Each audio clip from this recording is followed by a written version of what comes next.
This channel is part of the History Hit network.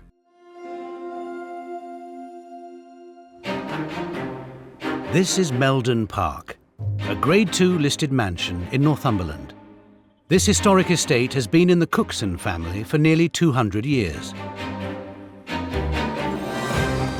Today the house is lived in by James and Emily Cookson with their 3 young daughters, but they're struggling to make ends meet. I feel sick when I walk up outside and I see the smoke going up the chimney, knowing that it's costing me £10 an hour. Maintaining the house is a never-ending task, and the jobs keep mounting up. The money's not coming in, but it's going out. Can businessman Simon Davis help revitalise this ailing estate and show the couple that they must work in harmony if they are to avoid it being lost to the family forever? Do you work well together, do you think? I think sometimes we find it easier not to. You seem to suggest that I will arrive and just wave my magic wand and suddenly money will fall from the sky. James holds the purse strings. I've got a bank account open, but I've got no money in it. That's a grumpy owner on that. You haven't been too grumpy so far. Not yet. No. Give it time.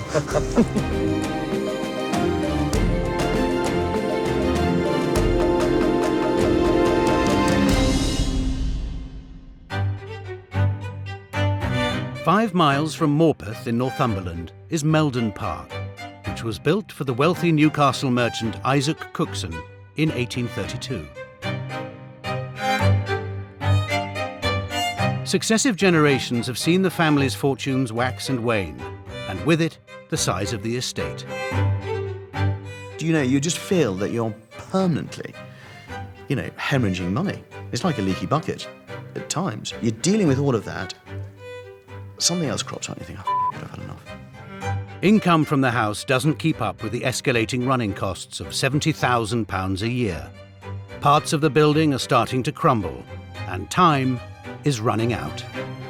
You can live with it and you can walk past it, but it's a great shame that, you want to keep these properties in the state that they should be kept so that they don't go to rack and ruin.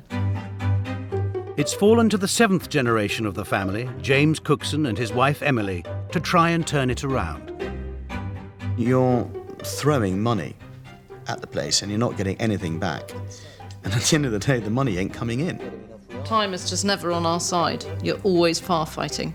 You're always rushing from one thing to the next. The couple are desperate to find a solution that will allow them to remain living in this important historic building. To sell the house would be a very, very difficult decision. It's what I fight on a daily basis not to do. I very much hope that we will be able to stay and keep this amazing property going. In a last-ditch attempt to save it, James and Emily have asked businessman and entrepreneur Simon Davis to come to Meldon Park. Can he find the money-making ideas which will secure this estate's survival? We're slightly bogged down in it, and we're trying to move forwards. Fingers crossed, he will come up with that magic idea which is going to, propel us into the next 10 years with, success. Here we go. Here's the main entrance. Quite grand. What on earth that is. This sort of looks like they're trying to sell some snowdrops and some wood off a mouldy old table with an honesty box. I should imagine that's the most thriving business. Work to be done. If we ignore them, the problem is going to get 10 times worse. And so we really have to put it straight.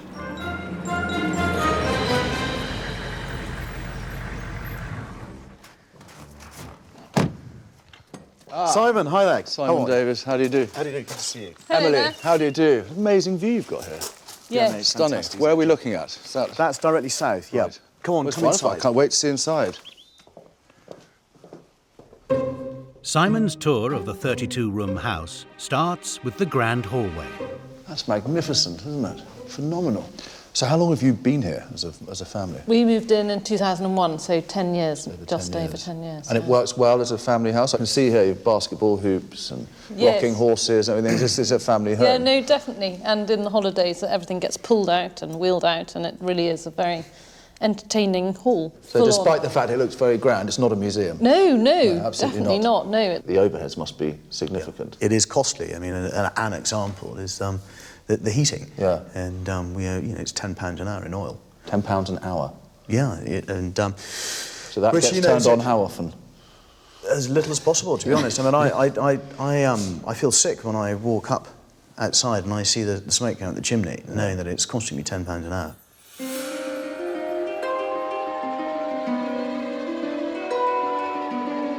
The couple moved in 2001, but having grown up here, James was well aware of the problems they would face. I can remember to this day, as a child, when it was raining, putting 20+ buckets out to catch the drips coming through the roof, because the roof was completely cooked. It just didn't work. James's parents received a substantial grant to re-roof the entire house. But 30 years later, water damage, especially in the library, is an annual occurrence, and the urgently needed renovations don't stop there. The main problems which we've really got to deal with as soon as we can is our chimney stacks are pretty much rotten. I mean, what sort of numbers are we talking if you need to redo the chimney stacks on a house like this? You've got a chimney stack which has got, say, 4 pots, yeah? Then you're probably looking at in the region of about £10,000 a stack, and then we've got, 7? So £70,000 just for the chimney stacks? Just for the chimney stacks. And is the house open to the public at all? No, it's not. It used to be. What's your view about having people in the house now? We definitely have people in to do functions or things like that, but I wouldn't like it open all the time. It's a family home. It's your home. Yeah. To get the house to bring in some revenue, James does occasional tours, charging £180 a time for a minimum of 15 guests. But successive generations of Cooksons have had to sell off most of the important artworks and furniture to help pay the ongoing renovation bills, leaving little of historical interest for paying visitors on a more regular basis. I imagine, James, when you first moved in, that must have been quite a daunting prospect, such a large house. We knew it was going to be a challenge, but I don't think we knew how big that challenge was actually going to be until we actually lived in it for a certain period. But we did reckon that we'd give it 10 years before we would then made the next decision. And what did you hope to achieve during those 10 years? We wanted to be able to continue living here, but afford to live here, which means that we wanted to make sure that our income and expenditure, were covering each other. If after the next 10 years you don't reach that point, what situation are you in then? We've got to very seriously consider, is it realistic to continue living here? To discover more about the existing businesses, Simon will be spending the night in the self-catering accommodation, located in a separate wing of the house, and which currently brings in an income of just £7,000 a year. So the self-catering is very much your operation? Yes, it is, yes. Right. You've got your kitchen in there, Simon. OK. Your sitting room is there. And how many bedrooms do you have? It's 2, a twin and a double. Right, and how often are they occupied? About half the year. And what do you charge? £4.50 for a peak season. Your bedroom's in here. Lovely. Thank you very much indeed. When you're settled, come over for a drink.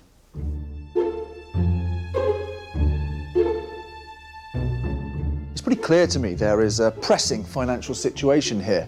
But to come into this pretty nice self-catering accommodation and realise that it's only occupied for half of the year makes me wonder how many other missed opportunities there are. Yes, we have had many ideas that luckily some of them we haven't started, and others we've thought about, dabbled our toe in the water and then jumped out quickly.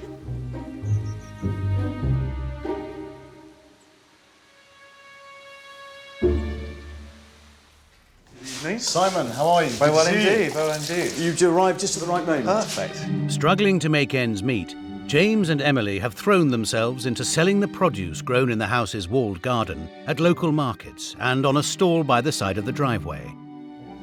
When I drove in earlier on, I noticed there was a table and a sort of market stall by the side, Yes. which looked rather sad and dejected, with an honesty box.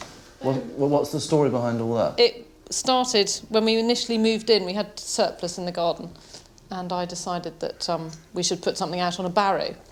And James said, don't be so bloody stupid. And has it been successful? I think it's been very successful, and sadly the honesty box has been broken into. But on the whole, most people are pretty generous and pretty good. So what are the other income streams then? Well, there's obviously the income off the estate from the rentals. in the last 12 months just started farming. I noticed some firewood. That's obviously something. Yeah, no, we started selling firewood as well, which is another small enterprise. And in the kitchen garden, we've had it let out twice, and unfortunately didn't work on both those occasions. But although the tenant farms, forestry and other small businesses currently bring in £600,000, it must all be reinvested in the upkeep of the estate, leaving nothing to pay for the restoration of the house. So how do you divide up the labour here? Who does what? And does it work? James does all the estate and I do the house, the garden and the children. Do you work well together, do you think? I think sometimes we find it easier not to. Would you say that was a fair assessment? Yeah, no, I think it is fair assessment. We don't work brilliantly together when we are sharing kind of the same project. Why do you think that is? I think that we both come at the problems in different ways and we maybe both think we're right.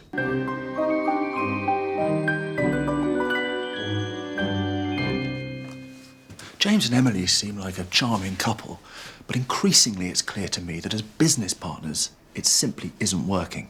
And maybe that's the reason why they come up with all these ideas, and none of them seem to make enough money. But when Simon finds out more about the failed kitchen garden project that's lost them £60,000, can he overcome the Cooksons' apathy? We're quite busy elsewhere and time is short. To be honest, I'm a bit sick of it. Meldon Park in Northumberland, northeast England. This Grade 2 listed mansion was built between 1832 and 1835 for Isaac Cookson, a wealthy merchant from nearby Newcastle. It was designed by the renowned architect John Dobson, and the clean, unfussy exterior, which showcases Greek architecture and detailing, are characteristic of his style. Internally, parts of the house were remodelled by the equally celebrated architect Edwin Lutyens in the 1920s. In particular, Dobson's iron balustrade was replaced by more elaborate mahogany. James Cookson is the seventh generation of the family to live at Meldon Park, having moved there with his wife Emily and young family in 2001. But the house is losing £40,000 a year, and there is urgent maintenance work needed that will cost well over £100,000. The decision of whether to sell up is looming. You know, I'd hate to sell the place. I suppose at the end of the day, I'd feel that I've failed. I mean, you know, it was built for his family. I mean, how can you be the one to say, I can't do this anymore? It's a huge, huge decision. In a desperate last attempt to save this important part of our heritage, entrepreneur Simon Davis must come up with a business plan that will safeguard its future. He spent the night in the self-catering accommodation and has been finding out more about Meldon's rich history. Just the most fascinating historical document, this. It's the Bill of Works from 1832, the original. And it really illustrates how much money Isaac Cookson spent on this place. I mean, money was no object at all. But of course, Isaac did his descendants no favours because he saddled them with a house that costs huge amounts to run. And they don't have the money that Isaac Cookson had. And that's their problem. To help raise funds for the house's running costs and renovations, Simon is keen to incorporate the family's existing activities and interests. Morning, James. Ah, Simon, how are you? For the Cooksons, this means their love of all things horse-related. Beautiful stables you've got here. And what sort of state are the stables in? They're okay. Unfortunately, the roof over this side of the yard is knackered. Just say 4 years ago, the quote was 30,000 to replace, and I don't really want to be spending 30,000 to put a roof over my horse's head.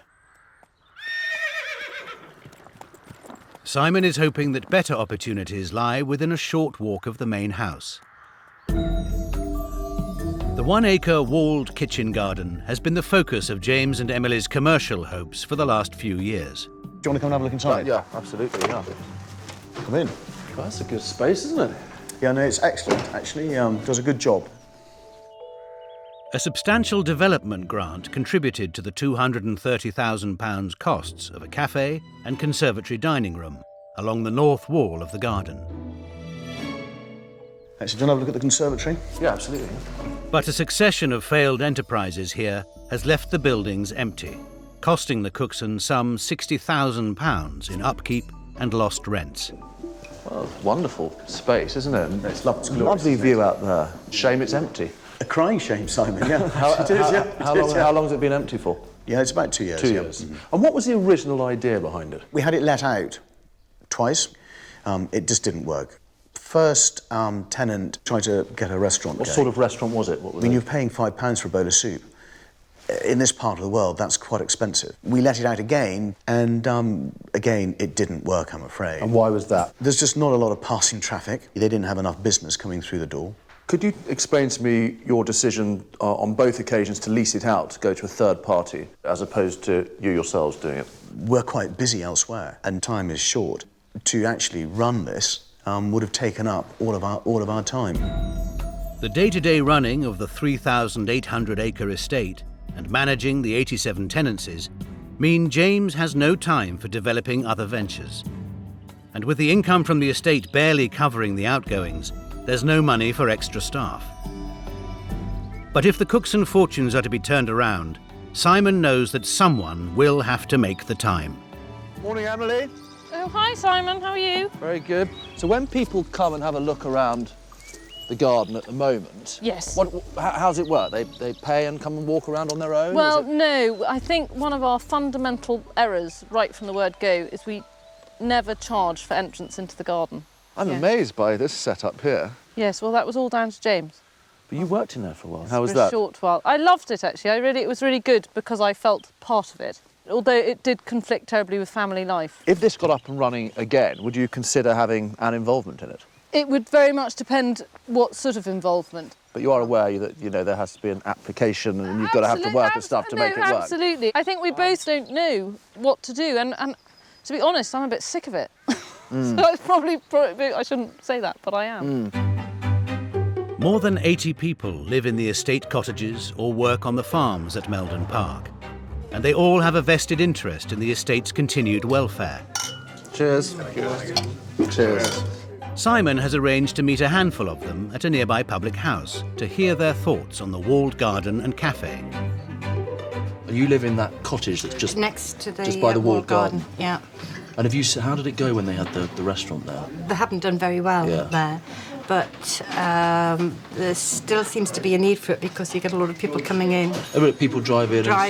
Looking for a cup of coffee. Realise there's nothing there and then drive off again. Very disappointed they are. Yeah. So there's a demand, you think? Yeah. Mum with a young child, I often go for coffees and things with other mums on the estate, and you've got to travel all the way to Morpeth. So just to have a coffee with your friends and children, you're driving 6-7 miles, isn't it, down the road? When you could have just gone there. I mean, we're the stables right next to it, and we would use it. We would go and have a break in there. We've got people that come up at the weekends to do the horses and stuff. You would nip in there and have a coffee and a bit of cake or something. Obviously, it's a bit of a downer that there have been 2 efforts at this, and they've both failed. But if something was created to really try and give it a proper chance, is there a sense of enthusiasm of helping them make it work? Yeah, definitely. Yeah.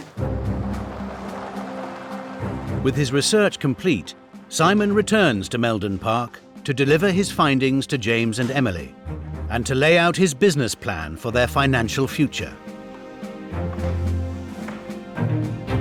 Now, it's a beautiful home, and that's precisely what it is. It's not a museum. It's not really viable for opening to the public, in my view, and I think it should stay like that. Secondly, the accommodation. Don't understand for a minute why it's only occupied for half of the year. In that respect, I think you should promote the idea with the self-catering as a place for people to come who have horses, who want to bring their horses with them away for a weekend. They can ride in the most beautiful countryside and stay in lovely self-catering accommodation. The horse holiday business in the UK was worth £330 million in the last decade. If the Cooksons can increase their occupancy by just 10 weeks a year by targeting this lucrative market, then they would be looking at an extra £5,000 in turnover. Now, I don't think it's going to be any revelation to you that I feel that the main focus of revenue is the walled garden and the restaurant area. I think it's very important that you view that area up there as an all-year-round focus of events and activity. Simon wants to create a culinary hub, a focal point of food-related ideas that will exploit the fantastic produce available in the northeast and make the walled garden appeal to locals and those from further afield. So essentially you've got a cafe that's constantly bringing in money, and while they're there, hopefully they'll buy some plants. In the garden, there needs to be, a mass of activity and a mass of events. And I think if you create all that activity in the garden, then you can charge for people to come in. Not an enormous amount, but you can charge them to come in. Although the Cooksons currently bring in an income of £10,000 selling produce at markets and through their Honesty Box scheme, central to Simon's plan will be the creation of a retail space within the cafe, which will help attract more visitors and increase their profits. He wants the Cooksons to work with local suppliers to source a wider variety of foodstuffs to sell, as well as marketing the produce that is already grown within the walled garden. The Honesty Box system, while sort of charming and admirable, I don't think is a particularly feasible way to earn any decent money. All that does, by having that honesty box at the gate, is detract people from coming to the main centre. I think it's much better if we scrap the honesty boxes and you get people to pay for things. In the past, the food operation at Meldon Park was leased to outside tenants, giving the Cooksons no control of it. But, keen to harness their talents, Simon believes that taking charge of the culinary hub themselves will be the key to its future success and could generate a turnover of £65,000 in the first year. It's very, very encouraging that you admit that you don't work well as a business couple. The next thing to do is to separate your roles. And I think, James, you should focus on the running of the estate and the farming and the forestry. And I think, Emily, you should focus on the kitchen garden and the hub. Now, I know you can see you're both looking slightly rabbit in the headlights. I'm not suggesting you do this all on your own. We were trying not to have to employ anybody else. Yes, but your time is already, by your own admission, completely chock-a-block. Yeah. But the reality is, if you don't employ anyone else, that's going to stay empty. Yeah. Simple as that.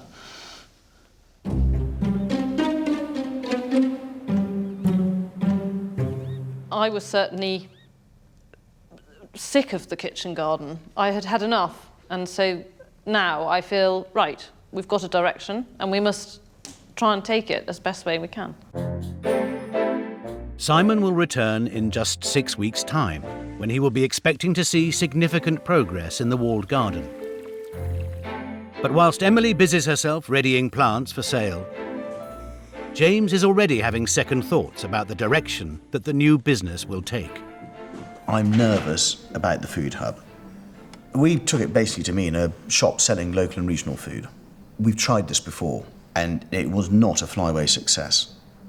And I'd really like to think that we've learned from our mistakes in the past and that we don't go down that route again.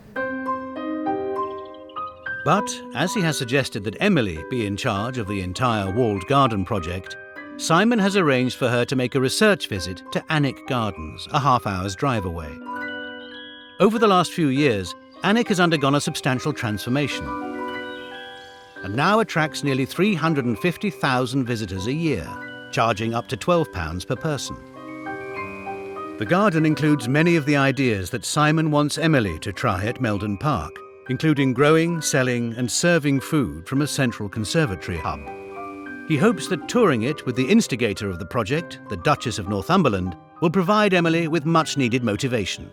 Everything that I've learned over the last 17 years is that I assumed the most difficult part of what I've done here was in raising the money and building it.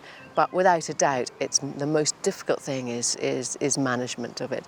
You can't do it all yourself, no. But you can be responsible for standards and quality control. I think the other thing that I've really noticed here is that everything fits together. One can't stand alone of the other. So for people to use your cafe or a marquee or whatever, the core attraction has to be there. Whatever you do, you've got to make it different, either unusual, give it a USP, and really getting a buzz about the place. Yeah.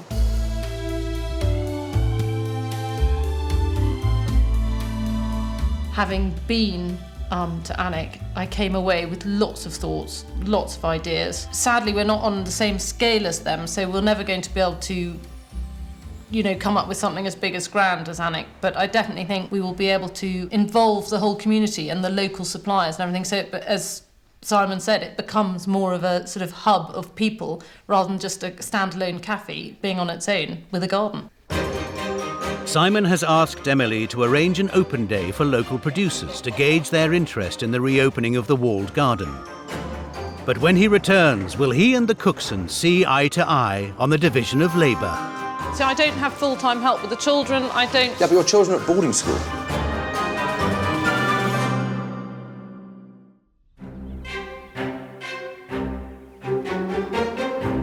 It's March, and Simon will soon be returning to Meldon Park to check on progress in the walled kitchen garden.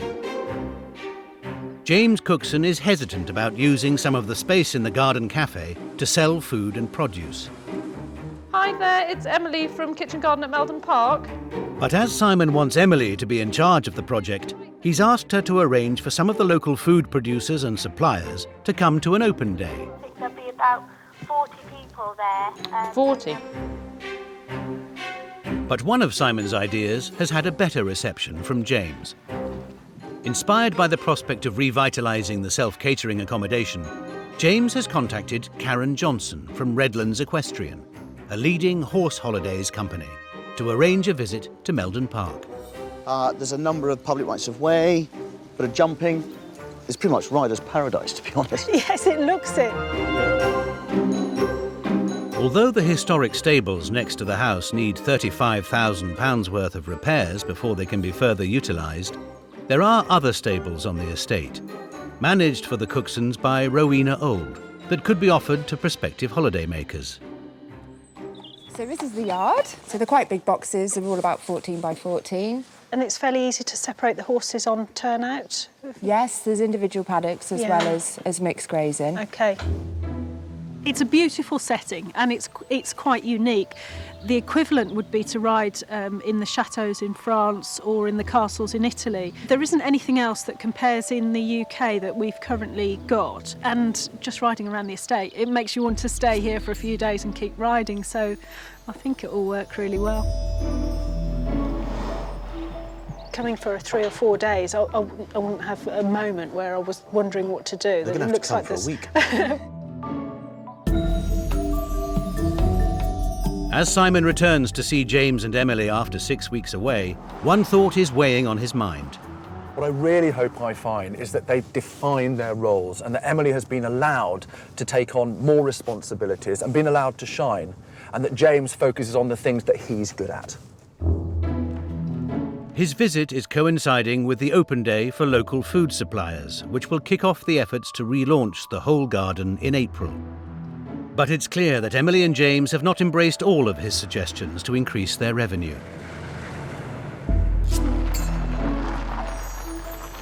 Emily. Hello. Oh, hello. How are you? Very well, Very good to see you again. And you, thank you. I was pretty shocked when I came by. I thought the sign was great, right, but it says admission free. I think what our idea was maybe if we did events, then we would ask for a charge for people to come in. The problem is if you establish it as free, it's incredibly difficult to then start charging people. No. I'm not suggesting that a lot of money is charged, and it could even be a voluntary contribution. Right. But I think a nominal fee could raise you £8,000 to £10,000 a year. Right. Yeah, I'm just concerned that that's never been picked up on since you last left. So am I. Next, Simon wants to discover if Emily and James's working relationship has improved. By your own admission, you said you and James were, wonderful married couple, dreadful business partners. Yes. Has he let the reins go a bit and allowed you to really take on this new project up here? Yes, he's been very good about that. As I've said before, James holds the purse strings. So we're sort of taking one step forward and then I'm waiting. So it's just, obviously, it's quite difficult at the moment. But I've got a bank account open, but I've got no money in it. I think it's a hugely wasted opportunity if you're not allowed to take on a project. Yes, but it is difficult with timing. So I don't have full-time help with the children. I don't... Yeah, but your children are at boarding school. No, but by saying that, my children are away and that all I'm doing is, yes, the children are away, but there's still things to do. And I know that this is going to take a huge amount of time, and I don't know if I'm going to have enough time to do it all.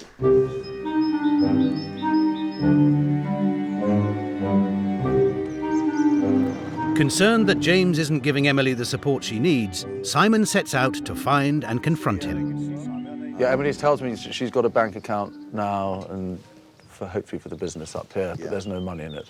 There is now, as of 10 minutes ago.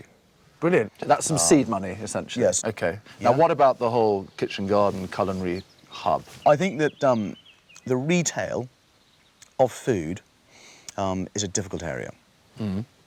We've tried it before and it didn't work. You've had 2 failures there, so that area, quite rightly, you thought it's just cost me a lot of money, people haven't come, and the food thing hasn't worked.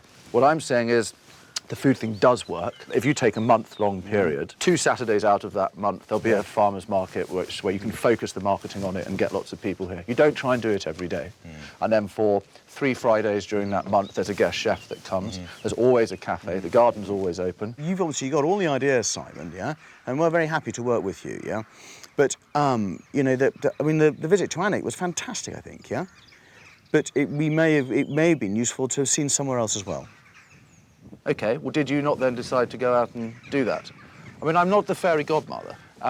You seem to suggest that I will arrive and just wave my magic wand and suddenly money will fall from the sky. The point of me being here is to put you perhaps on a slightly different track, be a separate pair of eyes that looks at your relationship with Emily, and then collaborate with you.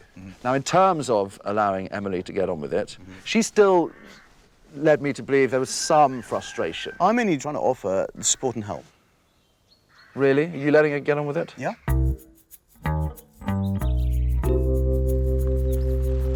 The chance for James to prove this arrives in the afternoon.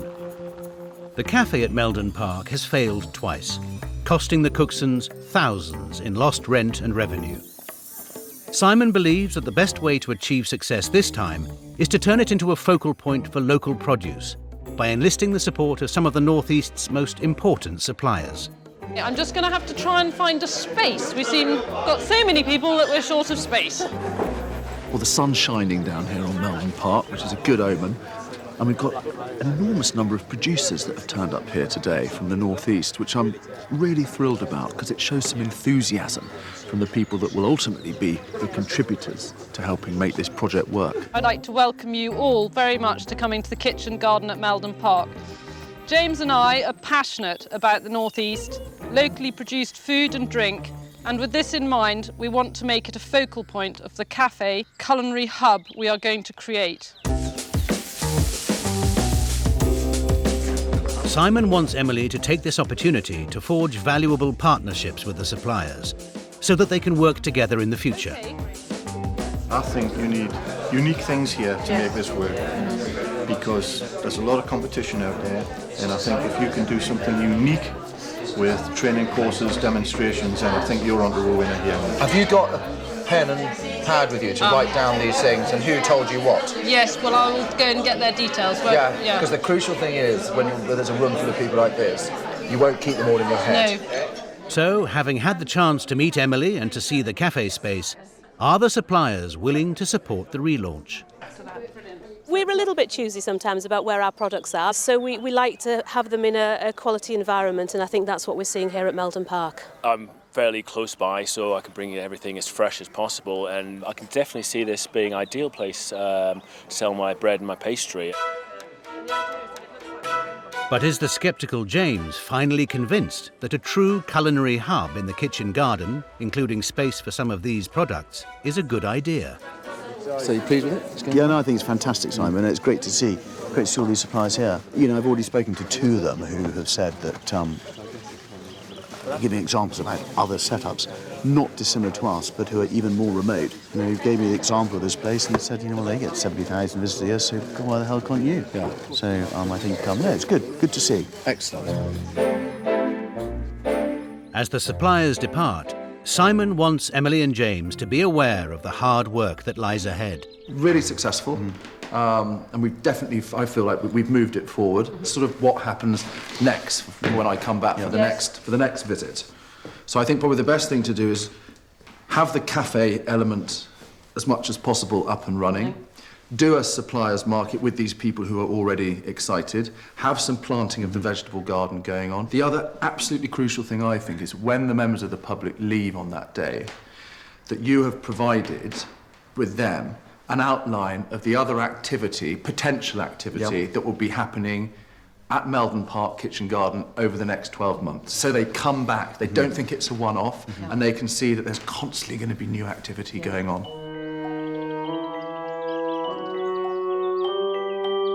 I'm really encouraged by what I've seen here today. And James and Emily should be very encouraged as well. But of course, the true test will be when they can bring this all together, when they've got to do it for real.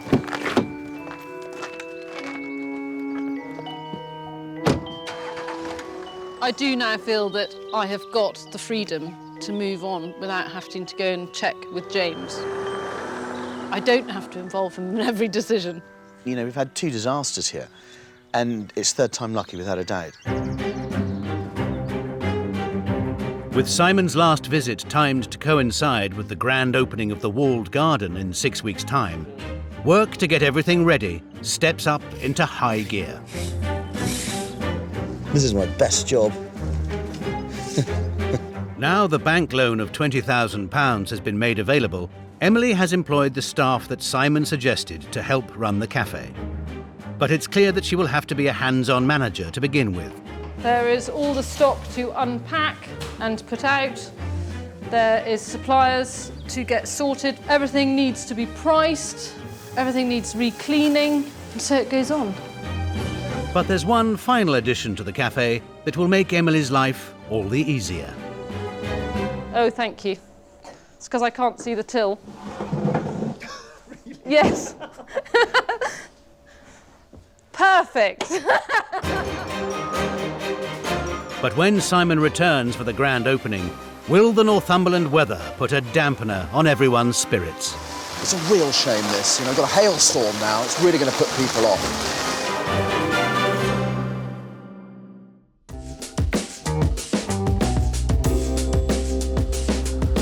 It's April, and 6 weeks since his last visit, Simon Davis is travelling to Meldon Park for the last time. I'm really looking forward to seeing the reopening of the kitchen garden, even in this robust Northumberland weather that we're having up here. I'm thrilled that James decided to release the funds so Emily could invest not only her time but also some money in this project. And I hope that that has instilled in them a better working relationship. Despite the inclement weather, Simon is anxious to see what progress James and Emily have made. Great. Very smart entrance. Emily, hello. Oh, hello, Simon. How are you? Lovely to see you. This looks fantastic. Oh, good. I'm glad you like it. Yeah. How's it all going? Oh, very busy. Yeah. Very busy. Good. Too busy. No, never be too busy. Excited, though? Getting excited. Yeah, I can feel it taking shape now. While there is still some work to do inside, the bank loan of £20,000 has allowed for a transformation from redundant space to productive enterprise. And outside, Simon is happy to discover that Emily has adopted one of his revenue-raising ideas. Oh, brilliant. Yes. The honesty box. So you've suggested donation, £3 per adult. Yes. Monies received from your kind donation will help towards the cost of the continued restoration of the kitchen garden at Meldon Park. And also, the way that's worded, it means people aren't feeling forced to do it. So, it's up to them. It's at their discretion. Yes. James seems full of beans. Has he been good and hands-off? And... Yeah, no, he has been. I have to say, he's been very good. I was just keen that if you wanted advice, you would go for him, as opposed to him just offering it without you asking. Yes. Now, I want to see the dragon. OK. This way? Yep. Brilliant. Taking inspiration from her research trip to Alnwick, Emily has worked with local sculptor David Edwick on an idea which she hopes will put Meldon Park on the map. Ah, the Meldon Dragon. The Meldon Dragon. So what was the idea behind this? Well, the idea behind it was that we wanted to get something to gather the children and to bring them more into the Meldon Park and also get them out of the walled garden a bit so they come into the wild garden. What's she called? Is it a she? We think it's a she, but we don't really know yet. No. We're having a name the dragon tomorrow. Oh, really? Yes, the idea is that everyone will put the money in their pot and name her, and then we'll draw it. How much are you taking off people for the naming 50p. rights? That's a good idea. Good, I'm glad you like it. It's really good. Extremely impressed with James and Emily. Not only have they listened to a lot of my advice, but they've really picked up the baton and run with it. And that's the point of this exercise. Of course, the real success can only be gauged tomorrow. We just need a lot of people here and a lot of people who want to spend some money.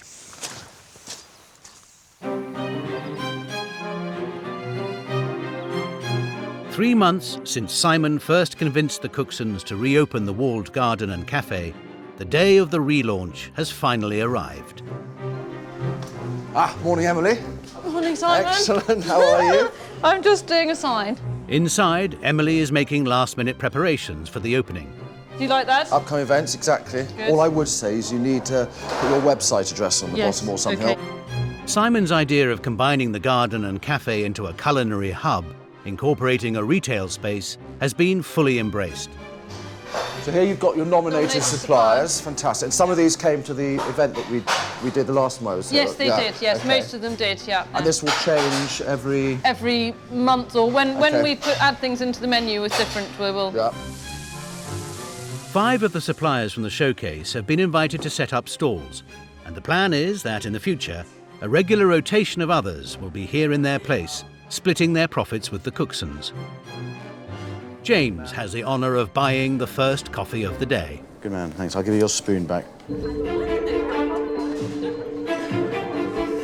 But it's not long before the cafe starts to fill up, and Emily is rushed off her feet attending to customers and managing the staff. All right. I'm not going to get in your way, but are you good? Yes, I think Happy? so, thank you. Selling Yes. lots of things, coffee machine's working? Yes. It's good and busy in there. Yes. I'll let you get on. Thank well you. done. I'm so pleased to see how everything is filling up now. I mean, every table in here is taken. It's not even 12 o'clock yet. So hopefully all those efforts that they've made will really pay off. The retail side of the operation is also thriving. But Simon knows that it will take a calendar of events to bring people back week after week. It would have to be something slightly different to get the crowds up here, but I think there's opportunities to do all sorts of things with food, beer and food matching, looking at the events on the board and everything that's going to be going on. I think, they've got a really good chance of making a mark, really, because that's what they've got to do, isn't it? Despite the threatening skies, the garden is proving popular. But Simon is concerned that some of the retail opportunities are perhaps being overlooked. Yet again, they've made a really good effort in here. Really beautifully done. I'm a bit worried, though, that people don't know that they can come in here. I think if we've got another blackboard or something we can just put to the right of the door, just so people know that they can go in. Yeah.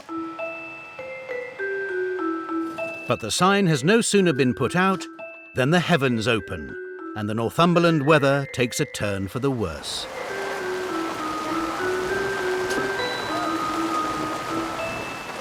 It's a real shame, this. We've got a hailstorm now. It's really going to put people off. However, they mustn't let this get them down, because the fact is what they've done is fantastic, and they're playing a long game here. And today is still a very positive start.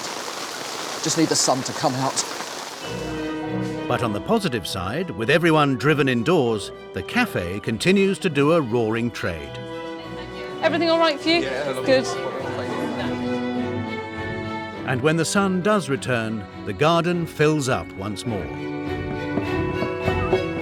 Putting on a range of different events and activities should ensure that word spreads and that the garden will appeal to locals and those from further afield. About 3 years ago, we used to come here. We used to call it the secret garden, and then we found out it was opening again, and we just couldn't believe it. We thought we'd just come along and get there like 15 minutes, and that was it. And we just couldn't believe it. It's absolutely stunning. We only live 5 minutes down the road. I can see us coming here again and again. Well, if what I've had for my lunch today is anything to go by, I think it has a very bright future, and I would recommend it to anyone. The relaunch of the walled garden has been a great success. Takings for the day from the cafe, retail space, plant sales and honesty box amounted to £1,100. The café has proved a hit with locals, and James and Emily have a series of planned events over the coming months that should draw in the crowds. The self-catering accommodation is being marketed for horse holidays, and James is already planning to increase their capacity by making more rooms and stables available. Simon's business ideas have the potential to generate £70,000 in extra turnover and should allow the Cooksons to build up a much-needed renovation fund. So, Emily, how do you think it went today? It was good. It was busy, it was frantic, it was a bit mental, but no, people came, which was lovely. It's great seeing you two working so well together. You know, I'll never forget that phrase when I first came here of great as a married couple, rubbish as business partners. But just seemed to me today, observing you, that the partnership as a business partnership actually has found a much more even keel. No, definitely. Thank you. Best of luck for the future. Thanks, Simon. And I will be back. Thank you. And I hope everything goes well. Thank you. All right. Good to see you. Okay. Bye. Thanks, Simon. Bye-bye. Most people, when they live in their homes, they have to deal with a personal relationship. But if you own a place like this, you have to have a business relationship as well. When I first came here, it was in tatters. Now, as I leave, it's on a much surer footing. And for that reason, I think the future of Meldon Park is far rosier than it was when I first arrived.